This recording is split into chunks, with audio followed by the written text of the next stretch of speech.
Le Japon est une nation ancrée dans la tradition, mais qui ne craint pas la modernité pour autant. Et cela se ressent dans la cuisine comme dans bien d'autres domaines. Le Japon est un archipel montagneux qui s'étend sur près de 3000 km du nord au sud.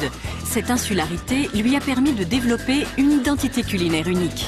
Pour découvrir le régime le plus sain de la planète, j'ai dû parcourir 16 000 km en avion. La cuisine japonaise ne s'arrête pas au sushi, bien au contraire. Une grande attention est portée aux saisons, aux couleurs et par-dessus tout aux détails. Nous commencerons ce périple par la capitale, Tokyo. Ensuite, nous nous dirigerons vers le sud-ouest pour atteindre Matsuzaka, puis Kyoto. Et nous rejoindrons à nouveau Tokyo via le Fujiyama. Je vais apprendre l'art de la préparation des sushis, les secrets de la cérémonie du thé, quel mystère se cache derrière l'une des viandes de bœuf la plus chère du monde, et goûter aux délices que l'on peut découvrir à chaque coin de rue. Regardez ça, c'est vraiment bizarre. La cuisine japonaise se concentrant essentiellement autour des fruits de mer, le meilleur point de départ pour l'explorer est le marché.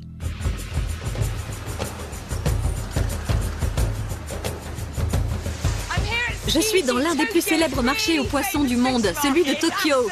C'est une fourmilière. Il y a des camions partout et des poissons à perte de vue. Mais tout de suite, place à la criée.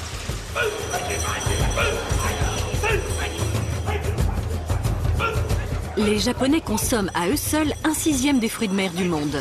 Le marché aux poissons de Tsukiji est le plus grand du globe. On y vend plus de 2200 tonnes de poissons chaque jour. Il est 5 heures du matin, c'est la criée du thon. Mais ici, on ne vend pas n'importe quel thon, uniquement le meilleur. Regardez par vous-même, ces spécimens sont gigantesques. Ces gens qui s'activent derrière moi inspectent la qualité de la chair. Ils regardent à l'intérieur pour jauger sa couleur. Et l'extrémité de la queue pour déterminer si elle est suffisamment grasse. Celui-là a l'air bon.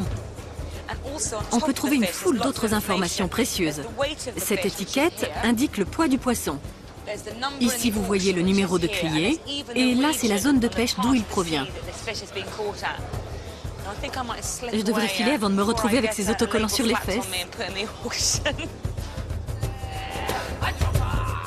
Vous serez peut-être surpris d'apprendre que les meilleurs thons sont bien gras. Regardez la qualité de cette chair très sombre, très adipeuse. Imaginez-la en darne, grillée et accompagnée d'une sauce au citron.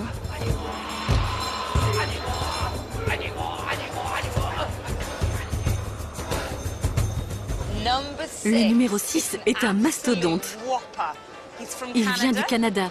Il pèse 235 kilos. Et il est si gros qu'on a écrit « gras » sur l'étiquette.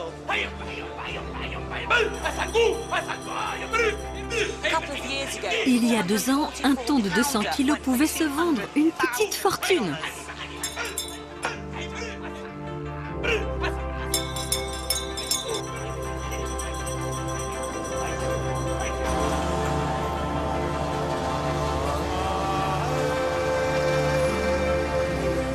La plupart des produits achetés à la criée sont préparés sur place dès la fin de la vente. Tout est fait pour que le poisson arrive dans l'assiette du consommateur le plus vite possible et avec le plus grand soin.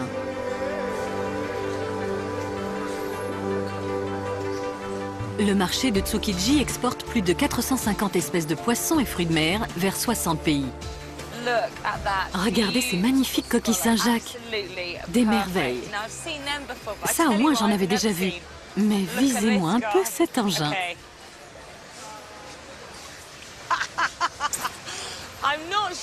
C'est la première fois que je vois ça. Apparemment, c'est un délice pour les Japonais.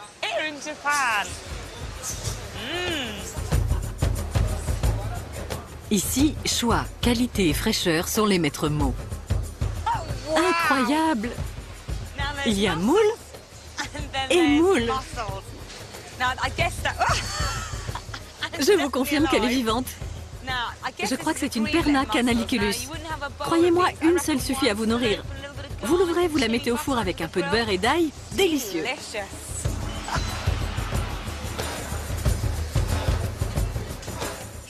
Regardez-moi ces adorables petits crabes. Et quand je vous parlais de fraîcheur, vous avez vu ces petits gaillards? Regardez!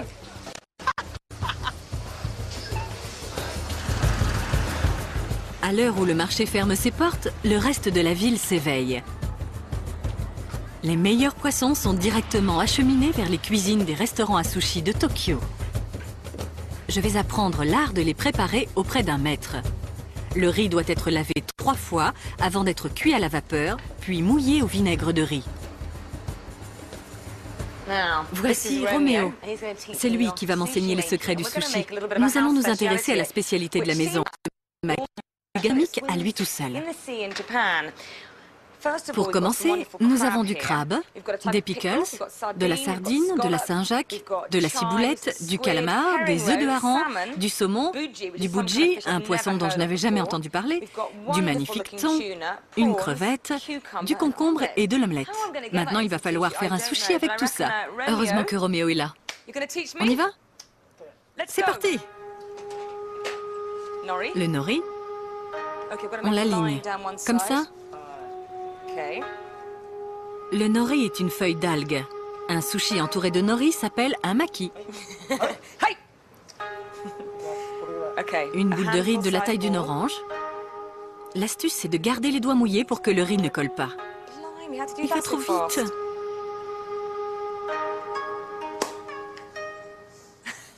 Doucement, Roméo. Le sushi vient de l'ancienne méthode chinoise utilisée pour conserver le poisson et faire fermenter le riz. C'est bon? Les Japonais ont accéléré le processus en utilisant du poisson frais et du vinaigre de riz pour imiter le goût original. On place l'omelette à 5 cm, d'accord? On roule. Le concombre. La crevette. Le thon. Le saumon. Les œufs de hareng, le calamar, le crabe, les pickles, la sardine, j'ai plus de place, la sardine, la Saint-Jacques, ensuite la ciboulette par-dessus la crevette.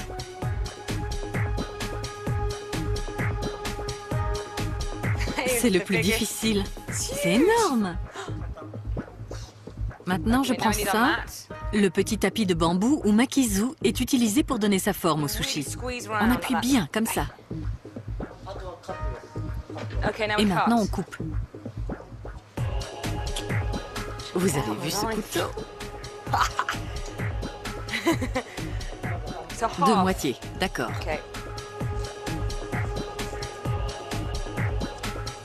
Encore en deux, ça nous fait des quarts.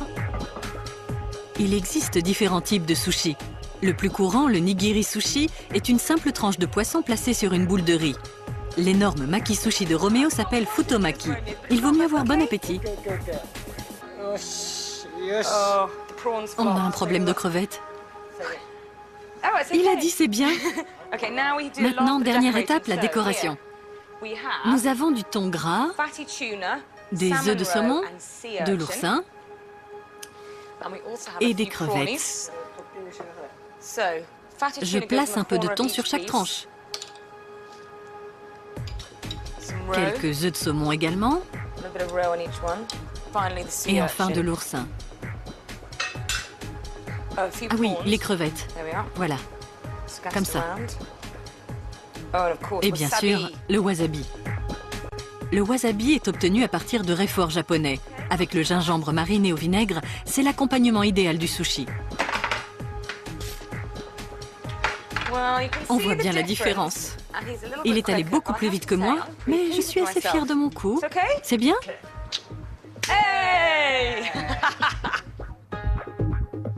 Il ne me reste plus qu'à goûter ma succulente création. Ça se mange avec les doigts.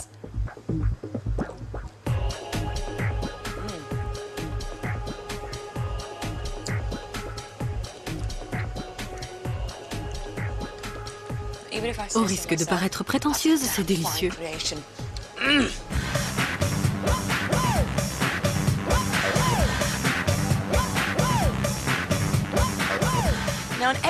Au Japon, ce genre de distributeur pullule à tous les coins de rue. On y trouve quasiment tout ce qu'on veut. Il y a des bouteilles d'eau, du cidre, du thé au citron, du thé vitaminé, des boissons énergisantes, des jus de fruits, des glaces aux parfums variés, au thé vert par exemple. Encore des boissons vitaminées, du thé glacé, des boissons isotoniques de toutes sortes, du jus de pêche, d'ananas, des cafés frappés, des cafés normaux, des expressos et d'autres au nom exotiques.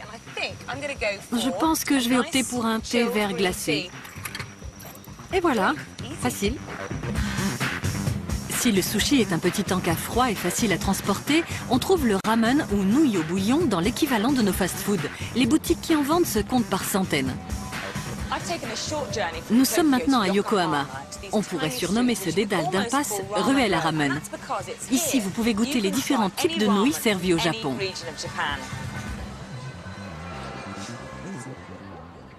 Le plus important, c'est le bouillon. Il est préparé dans cette énorme marmite. Celui-ci est à base de quenelle et d'os de porc, mais on trouve également du bouillon de poulet ou de poisson. Ces nouilles sont fraîches de ce matin. Ça me donne faim. Elles sont plongées dans le bouillon et on peut choisir entre plusieurs accompagnements. Ici, c'est une espèce d'algue. Ça, c'est une racine. Des tranches de porc grillé avec du poivre. Vous pouvez également opter pour une pâte à base de germes de soja, c'est ce truc un peu gluant. Ça sent le caramel. Le ramen est devenu populaire avec le rationnement de la viande qui a suivi la Seconde Guerre mondiale. Ce plat modeste est aujourd'hui une véritable spécialité nationale. Il paraît qu'il faut goûter pour se faire une idée. Alors je vais essayer un bol de ramen. Au Japon, la politesse veut que l'on aspire bruyamment les nouilles. Ce n'est pas un signe d'appréciation, ça veut simplement dire qu'il est plus important de manger que d'être silencieux.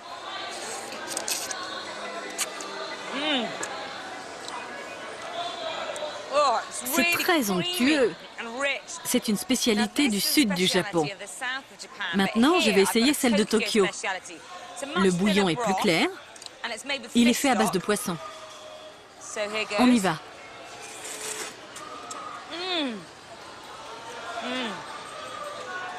C'est beaucoup plus léger, mais tout aussi riche en goût.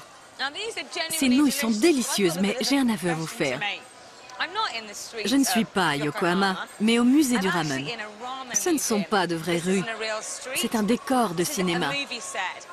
Regardez le plafond.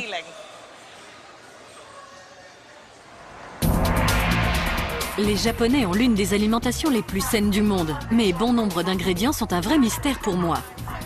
Je me rends au rayon alimentation d'un grand supermarché pour rencontrer Elisabeth Ando, une spécialiste qui va m'aider à découvrir ce qui rend la cuisine japonaise aussi unique.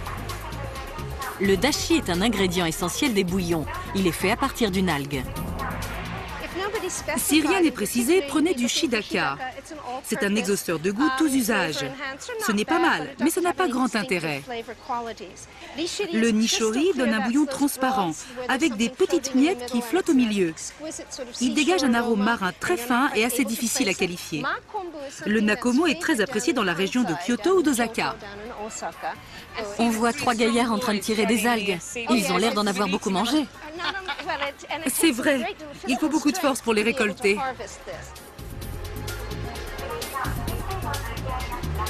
La bonite séchée est une autre spécialité japonaise. On dirait des copeaux de bois. Alors, ça a un léger goût de poisson.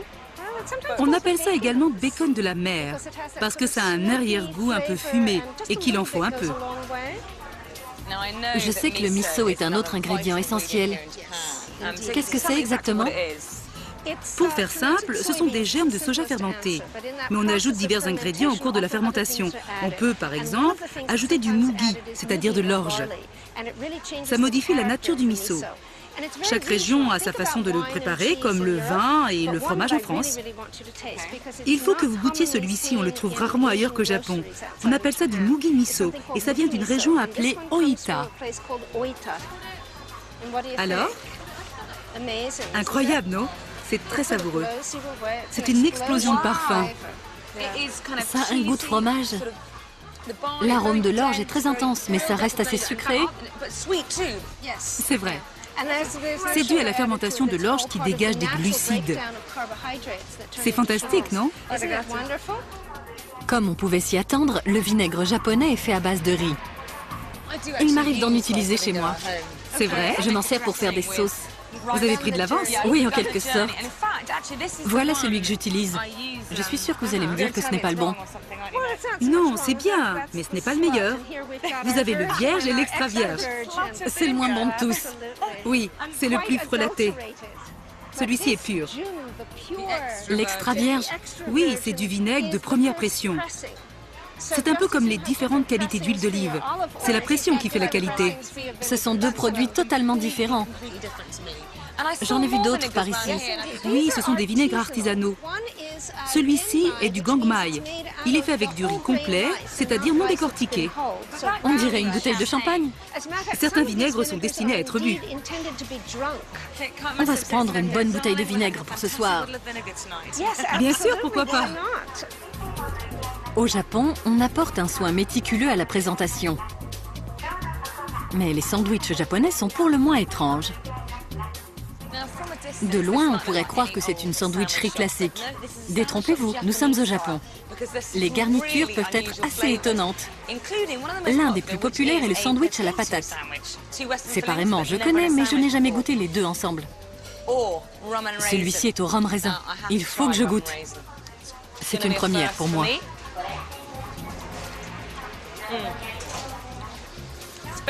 C'est une crème fouettée très sucrée, entre deux tranches de pain de mie. Finalement, j'aime bien mon thon mayonnaise. Je crois que je vais avoir du mal à le finir. Traditionnellement, au Japon, on offre des fruits. Si vous voulez en acheter, il faut venir ici. Mais je vous préviens, c'est l'un des primeurs les plus chers du monde. Ces deux mangues sont à 100 €. Finalement, je vais prendre autre chose. 80% des 127 millions de Japonais sont des citadins. L'urbanisation a rogné un quart de la surface du pays. Je me rends à la campagne pour découvrir comment on nourrit une telle population. Le Shinkansen, le TGV japonais, va me conduire à 320 km au sud-ouest, dans une petite ferme non loin de Matsuzaka. Le relief montagneux du Japon ne laisse que 12% de terres cultivables, mais la richesse du sol et la pluviométrie élevée permettent une agriculture à haut rendement. Pour les Japonais, un régime sain signifie de petites portions et de bons produits. Ils n'hésitent pas à dépenser beaucoup d'argent pour une alimentation de qualité. Les fermiers nippons ont ainsi pu pousser leur technique d'élevage bovin au plus haut niveau. Je suis dans une exploitation agricole près de Matsuzaka. On pourrait se croire dans une étable ordinaire, mais quand vous verrez dans quel luxe vivent ces animaux, vous comprendrez pourquoi ils donnent la viande de bœuf la plus chère au monde. La viande est apparue récemment dans les habitudes alimentaires japonaises, le bouddhisme interdisant l'abattage des quadrupèdes. Mais en 1873, un décret impérial a fait évoluer les pratiques. Voilà ce qu'on appelle prendre soin de son cheptel. Ces vaches ont une vie de rêve. Elles mangent des pommes, boivent de la bière, sont brossées tous les jours et massées régulièrement. Pas étonnant qu'elles aient l'air si heureuses. Bonjour.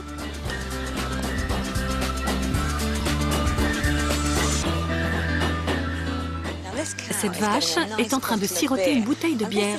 Ça stimule son appétit, comme ça, elle deviendra bien grosse. Tout le monde aime manger un morceau après une bonne bière.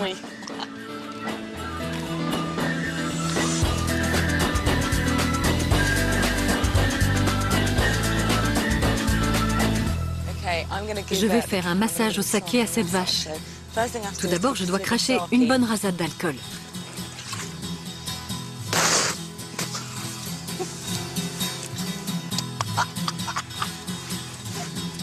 Il y a pire comme passe-temps. Cette pratique n'est pas uniquement folklorique, elle permet de tuer les puces et les tiques. Santé! Au final, ces petits soins permettent d'obtenir une viande délicatement persillée et exceptionnellement tendre, vendue plus de 800 € le kilo. Elle est fabuleuse. Le sukiyaki est l'une des meilleures recettes pour savourer ce bœuf. On va saupoudrer de sucre.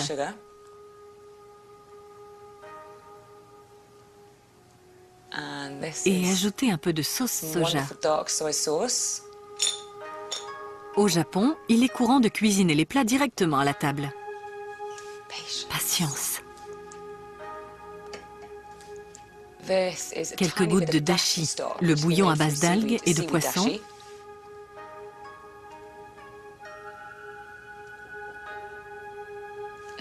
Dans un instant, la viande sera cuite et le mélange de sucre et de soja donnera une sauce caramélisée. On la voit qui commence à frémir. Après le bœuf, on est censé faire revenir les légumes dans la sauce et les plonger dans de l'œuf cru.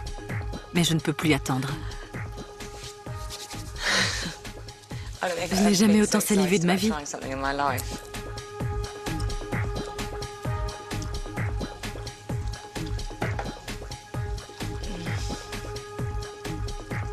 C'est un pur délice, indescriptible. Je ne peux pas vous dire à quel point c'est bon. C'est la viande la plus tendre que j'ai jamais mangée. Elle fond littéralement dans la bouche.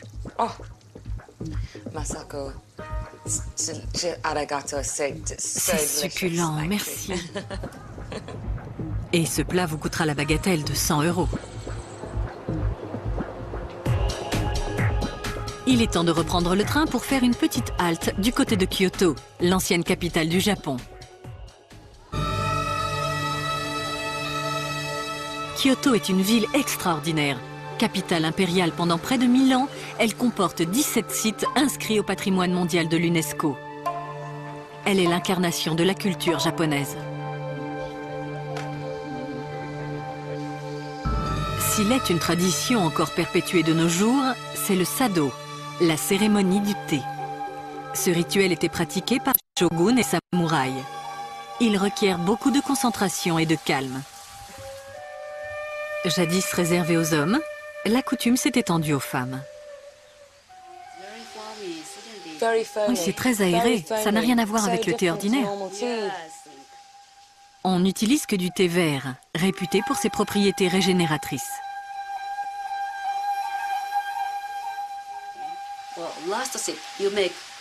Faites un petit bruit après avoir bu. Ça signifie que vous appréciez. D'accord.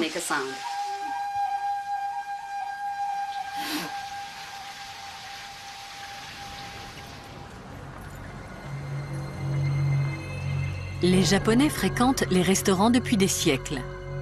Certains, sous patronage impérial comme celui-ci, existent depuis plus de 400 ans.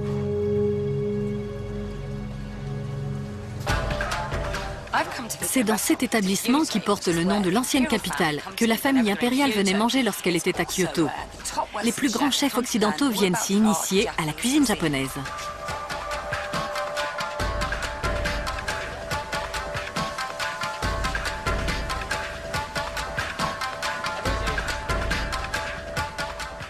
On commence dans cette pièce. On ne va pas plus loin tant qu'on n'y a pas passé 1 an. C'est là que l'on prépare les sauces et les bouillons. Ensuite, suivez-moi. Un grill ventilé à l'éventail. Vous avez chaud? Regardez ces braises. C'est un barbecue. Ça, c'est la grande classe. Une source dans une cuisine. Et par ici, on a le préposé à la cuisson du riz et celui à la découpe du poisson. C'est bien les gars, continuez. J'ai hâte de passer à table. Le cadre est aussi fabuleux que la carte. C'est de la très haute cuisine impériale. Ça s'appelle le kiseki, un équilibre délicat entre couleurs, saveurs et mode de cuisson. C'est un défilé de petits mets à la présentation parfaite. J'ai bien cru que je n'en verrais jamais la fin. Après des crevettes en gelée, on m'a proposé des nouilles au poisson d'eau douce, des sushis de barracuda et son œuf poché, une délicieuse omelette de poisson aux haricots verts, du poisson sucré, de l'anguille au riz, une soupe miso et une compote de pêche et de prunes. Ce menu coûte un peu plus de 160 € et ne comptez pas déjeuner sur le pouce. Manger ici tient plus de la cérémonie religieuse que du simple repas.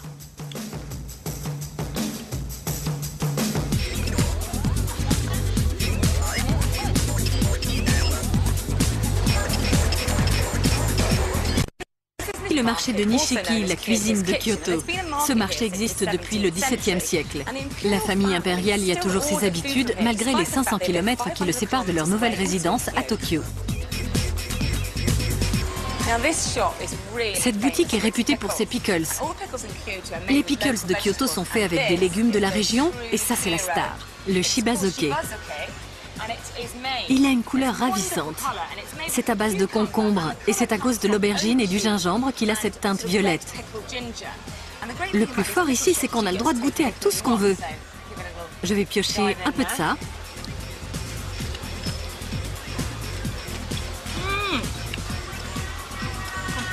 On n'aurait jamais deviné que c'est du concombre. C'est assez salé et piquant, mais ce n'est pas mauvais. Cette méthode de préparation n'est pas très différente de la nôtre. On utilise du vinaigre et on fait mariner avec du sucre ou du sel. Par contre, celle-ci est beaucoup plus originale. Ces pickles sont plongés dans une poudre obtenue en mélangeant l'enveloppe du riz et une bonne quantité de sel pour former cette pâte. Je vais goûter celui-ci. Il est préparé à partir d'une salade originaire de la région.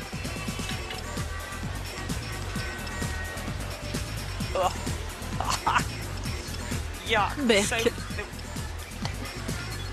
Vraiment pas terrible celui-là.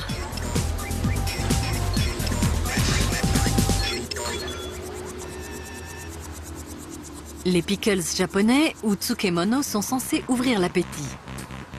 Mais dans la chaleur de l'été, il existe un poisson capable de stimuler à la fois votre estomac et votre libido. À Kyoto, on adore l'anguille et je suis venue dans l'un des plus grands restaurants de la ville observer le travail d'un spécialiste.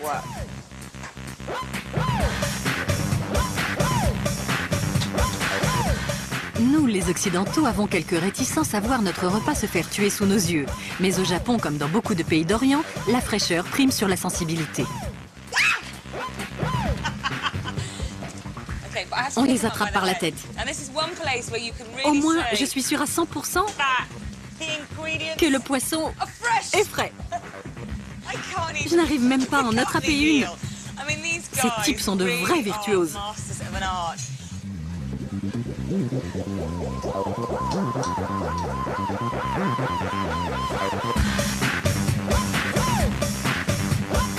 Voici la découpe kanzai de l'unagi ou anguille. Les samouraïs, qui ne voulaient pas que le geste soit trop proche du harakiri, ont imaginé différentes coupes. En quelques secondes, l'anguille va passer du vivier à l'assiette. On place le filet sur une brochette, on le grille, on le plonge dans une sauce soja sucrée et on le grille à nouveau. Voici le b.a.-ba de la cuisine japonaise.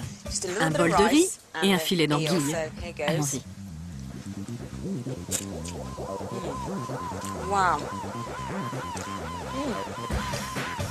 C'est délicieux. C'est incroyablement charnu. Et cette sauce, c'est excellent.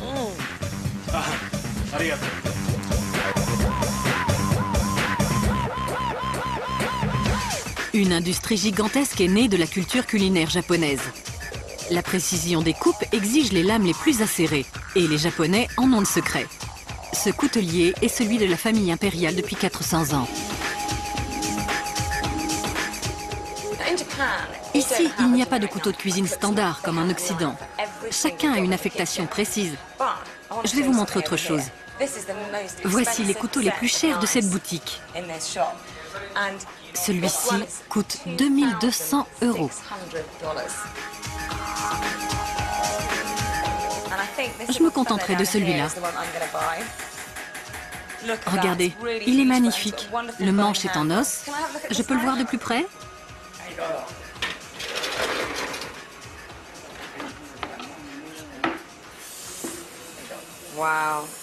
Il est extraordinaire. Un peu plus lourd que les nôtres. Il sera parfait. Je le prends. Et tous les couteaux que vous voyez en vitrine vont être finis à la main. Vous voulez celui-ci? Oui.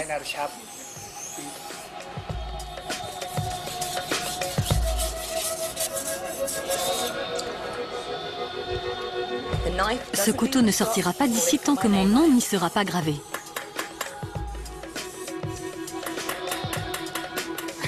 C'est pas génial? Regardez ça. Ils n'en finissent pas de m'impressionner, c'est fantastique. Le riz n'est pas le seul aliment de base du Japon. Le soja et le sarrasin sont tout aussi importants. Ils sont à l'origine de deux grandes spécialités nippones, les nouilles de soja et le tofu. Le tofu est une sorte de fromage de germe de soja. On l'obtient en faisant fermenter du lait de soja, auquel on ajoute du nigari, un coagulant contenu dans l'eau de mer. Au Japon, j'apprends tous les jours. C'est un pays plein de surprises. Saviez-vous que le sarrasin vient de cette plante? Ce sont ces graines très sombres que vous voyez ici, que l'on pile pour fabriquer la farine de blé noir. Mais on en fait également un thé, réputé excellent pour le corps et l'esprit.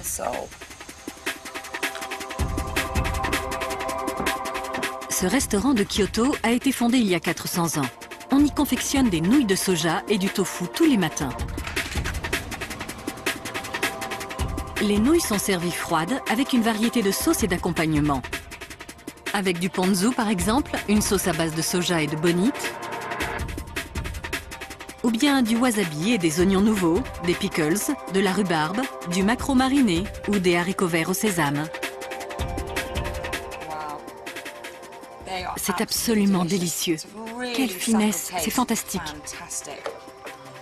Ce tofu a l'air excellent.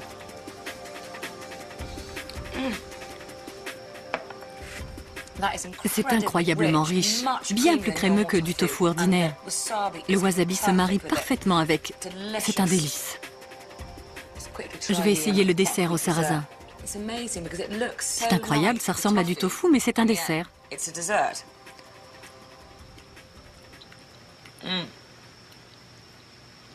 C'est assez étrange. Ce n'est pas du tout la même texture que les nouilles. C'est plus gélatineux. Par contre, la sauce qui l'accompagne est une merveille. C'est un peu comme du miel très onctueux. Le saké est la boisson nationale.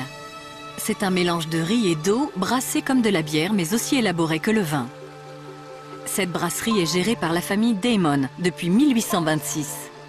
Son maître brasseur s'appelle Philip Harper. Il est britannique.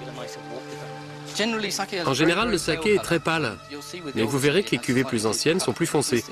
Celui-ci est assez jeune. Voyons ça.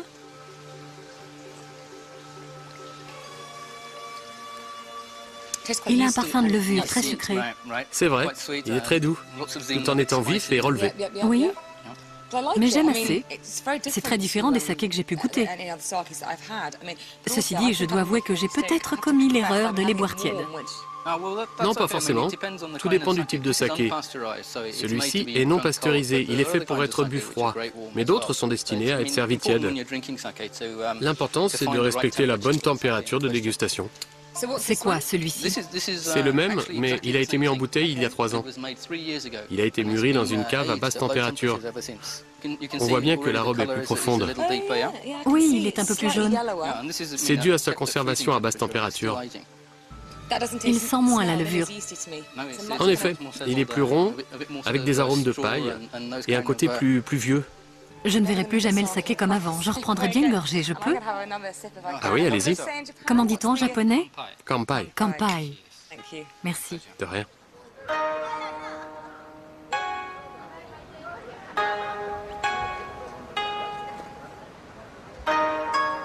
Le Japon est le plus gros consommateur de poissons de tous les pays développés. Pourtant, aucun risque de dépopulation des rivières. Les permis de pêche sont attribués par une agence impériale et, la plupart du temps, transmis de génération en génération. La pêche au cormoran est une technique traditionnelle qui remonte à 1300 ans. Les oiseaux sont attachés à une bride et se chargent d'attraper les petits poissons d'eau douce. L'ukai, comme on l'appelle, attire une foule de touristes toujours plus dense. Les poissons sont attirés par des paniers enflammés. Chaque fois qu'un cormoran remonte à la surface avec un poisson dans le gosier, le pêcheur le force à régurgiter sa prise. Ce n'est pas un traitement des plus enviables.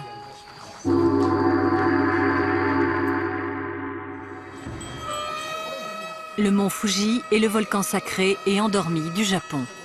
On dit qu'il est la porte entre la terre et les cieux. Je me suis jointe à des milliers de pèlerins venus rendre hommage à la déesse qu'il incarne lors de la cérémonie annuelle du feu.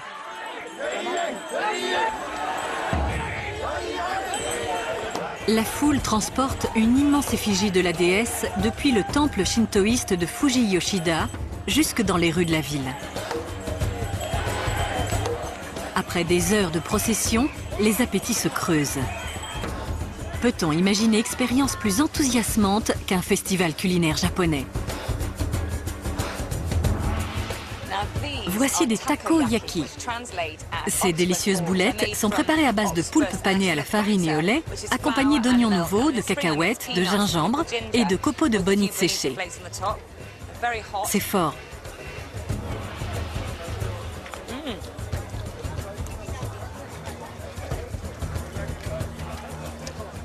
C'est assez gluant, épicé et sucré en même temps. C'est meilleur que ça en a l'air. Ce que vous voyez là, c'est du calamar laqué à la teriyaki. Ça croustille.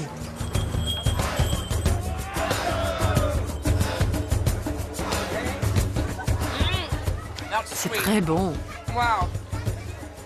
C'est entre le chocolat et le beurre. À la tombée de la nuit, les feux illuminent la ville.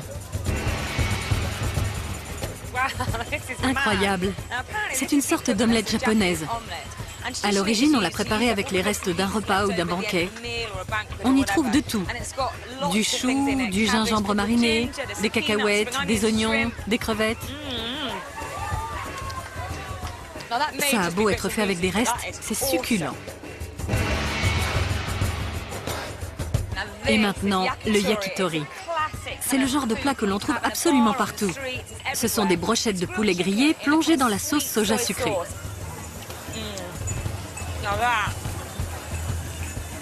C'est ce que je préfère.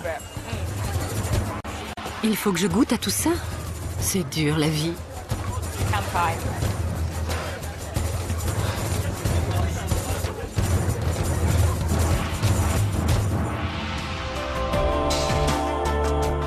En suivant l'autoroute bondée qui nous ramène à Tokyo après cette nuit de fête, on ne peut que constater le contraste entre l'attachement du Japon à ses traditions et son attirance parfois outrancière pour tout ce qui est moderne. Les produits vendus dans les stations-service des autoroutes sont pour le moins déroutants. C'est hallucinant. Vous n'allez pas en croire vos yeux.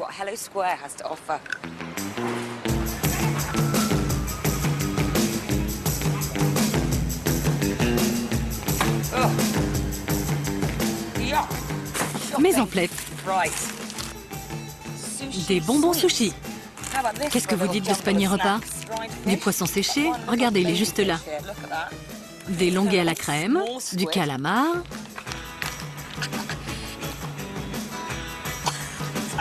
Hors de question que j'avale ce truc. Une boisson au collagène. Il y a des morceaux dedans. De la crème glacée liquide. Franchement, c'est pas mauvais. Les métropoles japonaises semblent s'étendre à l'infini. Cet urbanisme envahissant laisse peu de place à la verdure dans la vie des citadins.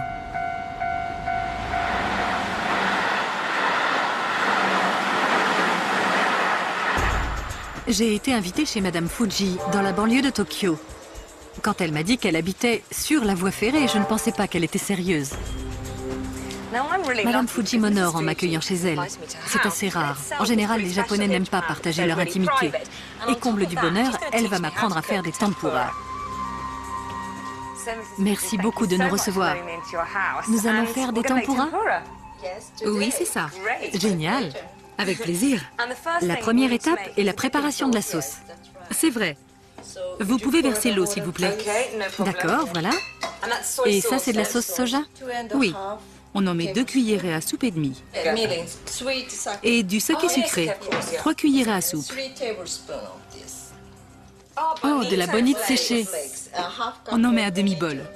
J'adore la bonite séchée. Ensuite, on prépare les légumes. Vous les découpez en éventail?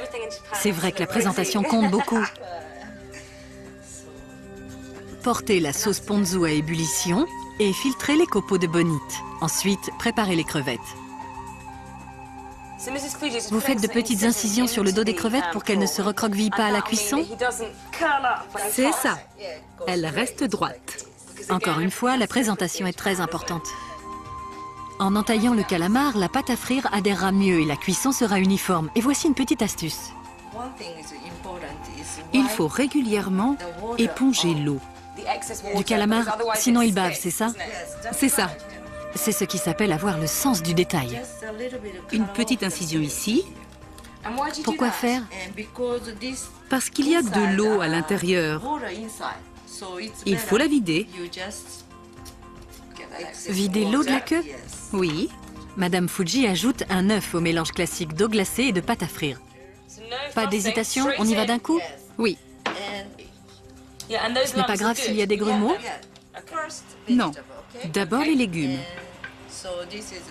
Il y a de la citrouille. J'ai hâte de goûter tout ça. Trempez les légumes avant le poisson pour éviter que la pâte n'en prenne le goût. Il faut cuire les légumes à 160 degrés et le poisson à 170. Les légumes prennent un peu plus de temps, il leur faut donc un feu plus doux. La friture a été introduite par les Portugais il y a 400 ans, mais les Japonais ont affiné leur technique en utilisant une pâte plus légère et plus saine. C'est prêt? Oui. Le temps de cuisson dépend de la taille des portions, mais il se compte en secondes. Dès que la pâte a pris une coloration dorée, on sert accompagné de sauce ponzu. Et ça, c'est quoi? C'est ce qu'on appelle du radis de cheval. Du réfort. C'est ça. Et du gingembre, râpé également. Ça a l'air fantastique. J'espère que ce sera réussi. Je goûte. Allez-y. Je ne sais que choisir. Va pour une crevette. C'est chaud.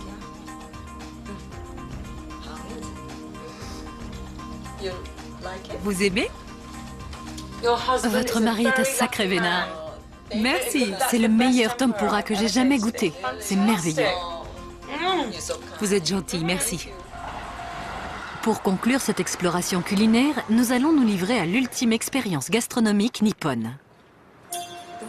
S'il est un plat qu'aucun japonais ne prépare chez soi, c'est le fugu.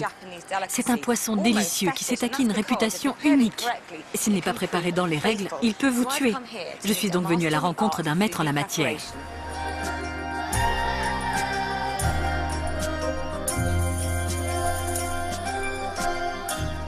On dirait de petits pétales.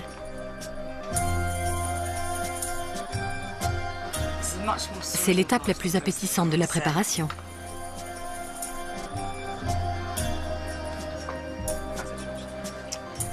Voilà, c'est fini. Juste pour vous rappeler la dangerosité de ce poisson, la loi exige que les déchets soient placés dans ce conteneur cadenassé et retournés au marché pour être détruits. Le plus facile reste à faire, manger. Ce sont des sashimi de fugu. On les déguste avec des oignons nouveaux et on les trempe dans la sauce ponzu qui contient elle-même des oignons finement émincés. Voilà.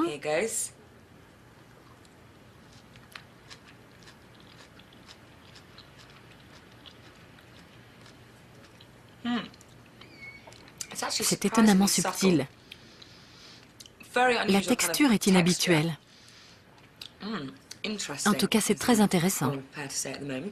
C'est une expérience enrichissante, mais je ne placerai pas ce plat parmi mes préférés.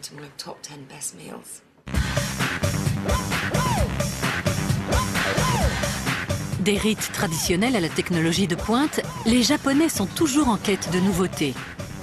Dans ce restaurant perché au sommet d'un gratte-ciel de Tokyo, on expérimente la cuisine fusion. Vous allez découvrir le miso à l'européenne. Ce filet de morue marine depuis 2 jours. Je le rince, c'est ça? C'est incroyable comme la texture semble différente. Il est très dense, comme s'il était fumé. La chair est très ferme. Voilà. Voilà une touche très fusion. Un filet d'huile d'olive vierge extra, des 2 côtés. Pendant que la morue cuit au four, on découpe l'aubergine et on râpe le radis blanc. On retire la peau et on passe au grill. Dès que l'huile frémit, on plonge une tranche d'aubergine et on attend qu'elle soit bien dorée.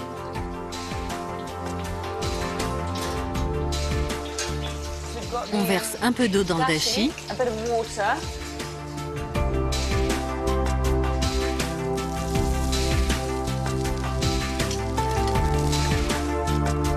On a préparé une sauce avec du miso, du paprika et du poivre du Sichuan qu'on verse sur l'aubergine qui retourne sous le grill. Le radis blanc, du mochita et de la menthe. Un mélange d'ingrédients qui fusionne bel et bien deux univers. On laisse chauffer.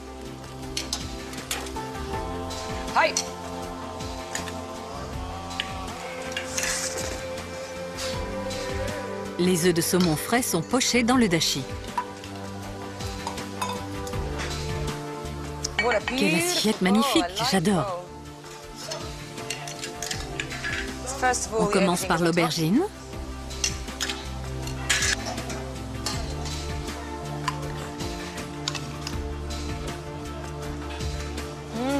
On sent très bien la menthe. C'est fantastique, c'est un parfum inhabituel au Japon.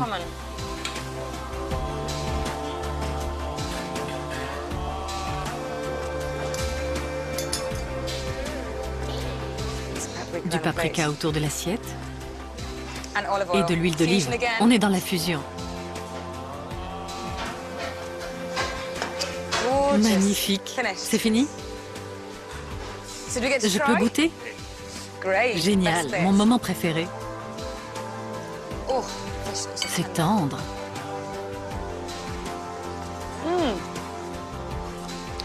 C'est totalement différent. On sent très bien la menthe, mais aussi le dashi. Il y a le parfum d'huile d'olive que je n'avais pas senti depuis mon arrivée. Ça se marie parfaitement. C'est une merveille, une vraie merveille. Merci, chef, c'est délicieux.